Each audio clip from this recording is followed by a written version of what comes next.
Hello everyone, आज के इस वीडियो में मैं तुम्हें क्लास 10th फिजिक्स का ये जो चैप्टर है लाइट रिफ्लेक्शन एंड रिफ्रैक्शन, तो इसके मोस्ट इंपॉर्टेंट क्वेश्चंस को मैं तुम्हें बताने जा रहा हूँ। तुम्हारे एग्जामिनेशंस में क्वेश्चन यहीं से सेट होगा, ये 100% गारंटीड है। तो चलो स्टार्ट करते हैं एंड मैं तुम्हें यहाँ सारे क्वेश्चंस और आंसर्स भी समझाते जाता हूँ। फर्स्ट क्वेश्चन है कि state the law of reflection. Reflection के लॉ को तुम्हें यहाँ पे लिखना है। अब देखो आंसर यहाँ पे दिया हुआ है। रिफ्लेक्शन का दो लॉ है। पहला लॉ है कि जो एंगल ऑफ इंसिडेंस होती है ये इक्वल होता है एंगल ऑफ रिफ्लेक्शन का।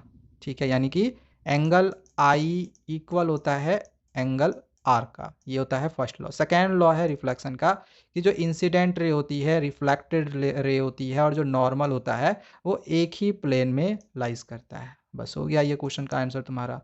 चलो नेक्स्ट आगे बढ़ते हैं सेकेंड क्वेश्चन में। सेकेंड क्वेश्चन तुम्हारा है कि define the refractive index of a medium. अब तुम्हें यहाँ पे रिफ्रैक्टिव इंडेक्स को डिफाइन करना है। तो देखो रिफ्रैक्टिव इंडेक्स क्या होता है। तो जो रिफ्रैक्टिव इंडेक्स होता है ना, ये रेशियो होता है speed of light in vacuum. Vacuum कहने का मतलब है एयर। एयर में लाइट की स्पीड कितनी है और किसी मीडियम में लाइट की स्पीड कितनी है, इन दोनों की रेशियो इसी को कहा जाता है रिफ्रैक्टिव इंडेक्स। तो इसका फॉर्मूला तुम इस तरह से याद रख सकते हो कि refractive index equal to speed in light in vacuum by speed of light in the medium. ठीक है, रिफ्रैक्टिव इंडेक्स को एन से या फिर इसको हम लोग इस तरह से म्यू से भी डिनोट करते हैं। तो ये हो गया रिफ्रैक्टिव इंडेक्स। चलो नेक्स्ट बढ़ते हैं थर्ड क्वेश्चन में। थर्ड क्वेश्चन दिया गया है कि what is total internal reflection and under what conditions does it occur. पहले तुम्हें बताना है कि टोटल इंटरनल रिफ्लेक्शन होता क्या है, फिर तुम्हें ये भी बताना है कि ये किस कंडीशन पे होता है। टोटल इंटरनल रिफ्लेक्शन क्या होता है, देखो बहुत ही आसान है। इस डायग्राम से समझो, ज़्यादा अच्छे से तुम्हें समझ में आएगा।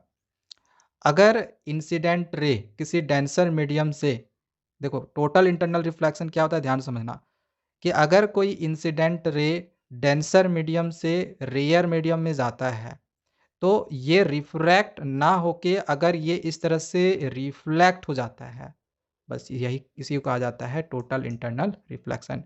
तो यहाँ पे क्वेश्चन दो था कि कौन सा कंडीशन पे टोटल इंटरनल रिफ्लेक्शन होता है। तो दो कंडीशन इसके होने चाहिए। ठीक है, डेफिनेशन तो तुमको यहाँ पे मैं दे ही दे रहा हूँ। टोटल इंटरनल रिफ्लेक्शन क्या है, एक फेनोमेना है where light is completely reflected back into a medium rather than passing through into another medium. मतलब किसी दूसरे मीडियम में ना जाके उसी मीडियम में रिफ्लेक्ट हो जाना, यही होता है टोटल इंटरनल रिफ्लेक्शन। अब इसके यहाँ पे दो कंडीशन क्या होगा। टोटल इंटरनल रिफ्लेक्शन होने के दो कंडीशन है। पहला कंडीशन है कि लाइट जो है ये ज़रूरी है कि वो डेंसर मीडियम से रेयर मीडियम में आता हो, पहला कंडीशन है।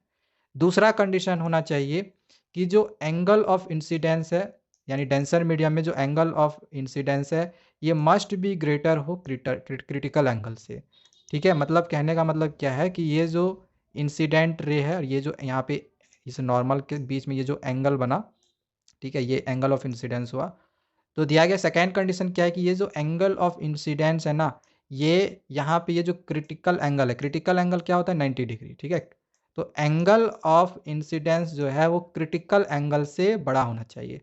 देखो ये 90 डिग्री इतना था लेकिन ये 90 डिग्री से ये बड़ा हो गया। ठीक है, तो क्रिटिकल एंगल से बड़ा हो रहा है एंगल ऑफ इंसिडेंस, तो इसको हम कहेंगे कि यहाँ पे ये टोटल इंटरनल रिफ्लेक्शन हुआ है।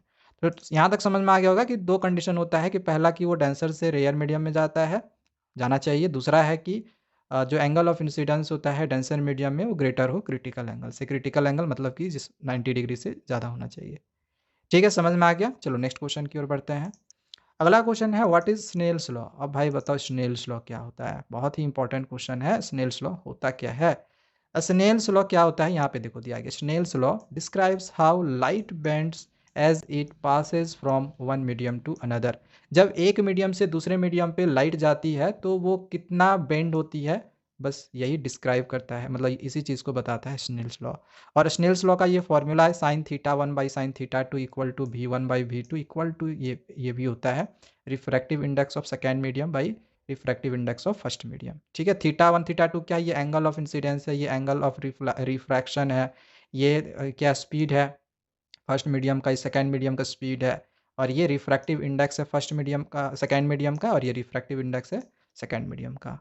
ठीक है, तो यहाँ तक समझ में आ गया होगा। ये सारी चीज़ें यहाँ पे लिखी हुई है, ठीक है। 1 जो है रिफ्रैक्टिव इंडेक्स है फर्स्ट मीडियम का, 2 जो होगा सेकंड रिफ्रैक्टिव इंडेक्स होगा सेकंड मीडियम का ये, ठीक है ना। तो बस यही है स्नेल्स लॉ। चलो नेक्स्ट आगे क्वेश्चन नंबर 5 को समझते हैं। 5 नंबर है, what type of mirror always produce virtual image. किस प्रकार के मिरर में सिर्फ वर्चुअल इमेज ही प्रोड्यूस होता है। तो इसका आंसर हमें दिखाने की ज़रूरत नहीं है, तुम्हें पता होगा।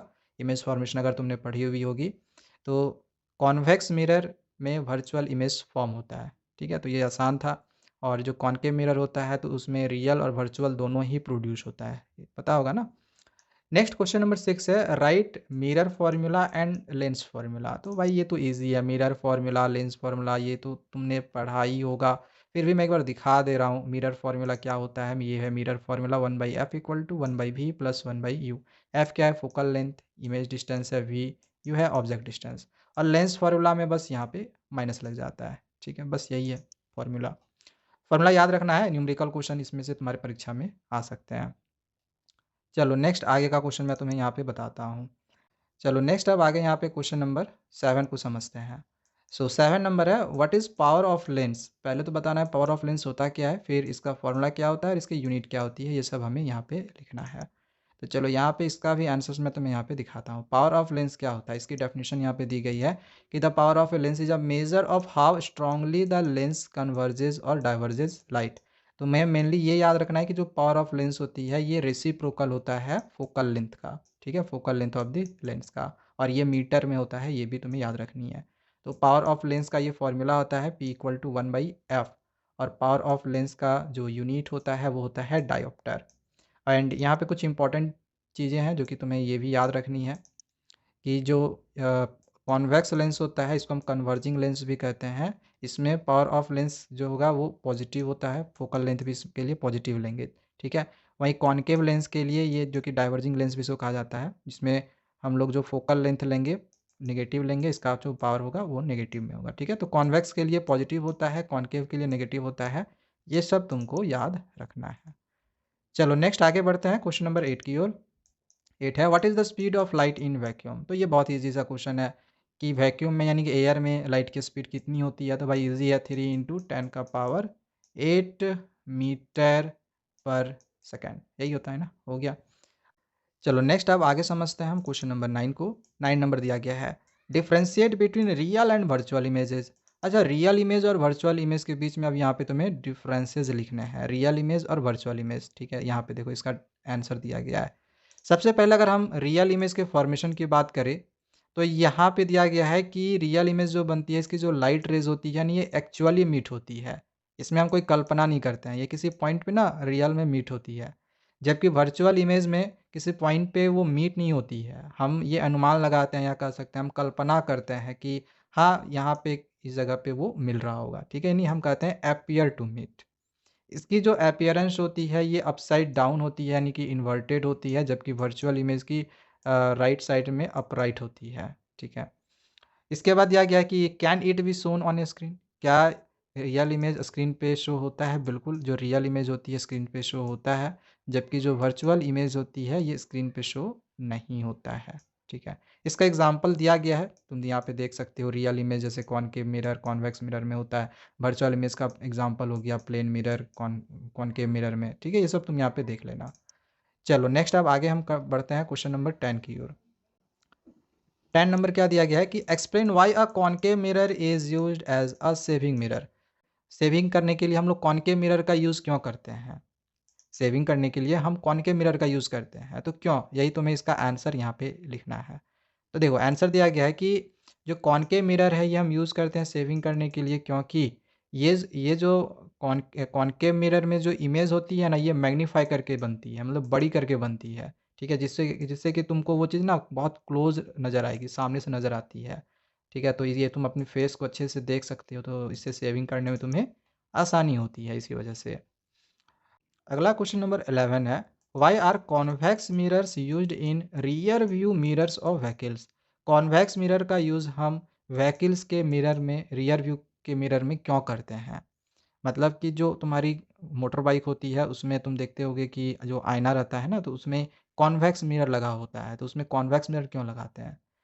तो 11 नंबर का आंसर यहाँ पे दिया हुआ है कि convex mirrors are used in rear view mirrors because they give a wider view. जो कॉन्वेक्स मिरर होती है ये हमें एक वाइडर व्यू देती है, एक बड़ा सा व्यू देती है, जिससे कि जो ड्राइवर होता है उसको हेल्प मिलती है रोड के चारों तरफ देखने के लिए। ठीक है, वो देख पाता है, तो इसी वजह से। चलो आगे बढ़ते हैं क्वेश्चन नंबर 12 की ओर। 12 नंबर है why are concave mirror used in headlights of vehicles. अब व्हीकल्स के हेडलाइट में कॉनकेव मिरर का यूज़ क्यों किया जाता है? देखो इसका आंसर तुम यहाँ पे देख सकते हो, क्योंकि it allows the light to spread out to longer distances. तो ये जो कॉनकेव मिरर होता है ये लाइट को ना बहुत दूर तक ये फैलाता है, इस वजह से। ठीक है, चलो नेक्स्ट अब आगे बढ़ते हैं एंड अब एक लास्ट क्वेश्चन तुम्हारा है कि what is magnification and how is it related to the image height and object height. पहले तुम्हें बताना है कि मैग्निफिकेशन होता क्या है एंड ये जो मैग्निफिकेशन है ये किस तरह से इमेज हाइट और ऑब्जेक्ट हाइट से रिलेट करता है। तो मैग्निफिकेशन होता क्या है, पहले इसको यहाँ पे समझो। मैग्निफिकेशन क्या होता है? तो magnification refers to how much larger और smaller an image appears compare to the actual object. Magnification होता है कि जो इमेज बनती है वो एक्चुअली जो ऑब्जेक्ट होती है उससे कितना बड़ा या छोटा बनी है, इसी को ये बताता है मैग्निफिकेशन। रिलेशन क्या है इमेज हाइट और ऑब्जेक्ट हाइट के बीच में? तो इसके लिए तुम्हें ये फॉर्मूला याद रखना है कि मैग्निफिकेशन का फॉर्मूला होता है image height by object height. ठीक है, तो बस ये सब तुमको बस याद रखना है। एंड अब यहाँ पे तुम्हें एक चीज़ और मैग्नीफिकेशन से रिलेटेड याद रखनी है कि यहाँ पे m की वैल्यू हम जो भी फाइंड करेंगे, तो अगर मान के चलो m की वैल्यू मान के चलो 1 से बड़ी आ जाती है, तो जो इमेज बनेगा वो ऑब्जेक्ट से बड़ा बनेगा। अगर m का वैल्यू एग्जैक्टली 1 आ जाता है तो ऑब्जेक्ट का और इमेज का हाइट इक्वल होगा। ठीक है, इसके बाद अगर m की वैल्यू 1 से छोटी आ जाती है तो ऑब्जेक्ट की हाइट इमेज की हाइट से बड़ी होगी, इमेज की हाइट छोटी होगी। तो बस यहाँ पे ये 3 रूल तुम्हें याद रखने हैं। अब ये मैटर नहीं करता है कि ये नेगेटिव में है या पॉजिटिव में। अगर मान के चलो -1.2 आता तो इसको मत समझना कि ये 1 से कम है। ठीक है, माइनस सिर्फ ये शो करता है कि जो इमेज बनी है ये इन्वर्टेड बनी है, मतलब उल्टी बनी है। बाकी प्लस में आएगा तो वो सीधी बनेगी। ठीक है, इरेक्ट बनेगी। तो बस यही था, यही सब क्वेश्चन जो है तुम्हारे परीक्षा में पूछे जाएंगे। एंड अगर इससे रिलेटेड तुम्हें न्यूमेरिकल्स क्वेश्चन चाहिए तो फिलहाल मैंने यहाँ पे इस वीडियो में तुम्हें नहीं करवाए होंगे। अगर तुम्हें चाहिए होंगे तो कमेंट्स कर देना, मैं तुम्हें किसी दूसरी वीडियो में अच्छे से समझा दूंगा। न्यूमेरिकल के लिए एक स्पेशल वीडियो आएगी। ठीक है, थैंक यू, बाय बाय यहाँ तक बने रहने के लिए।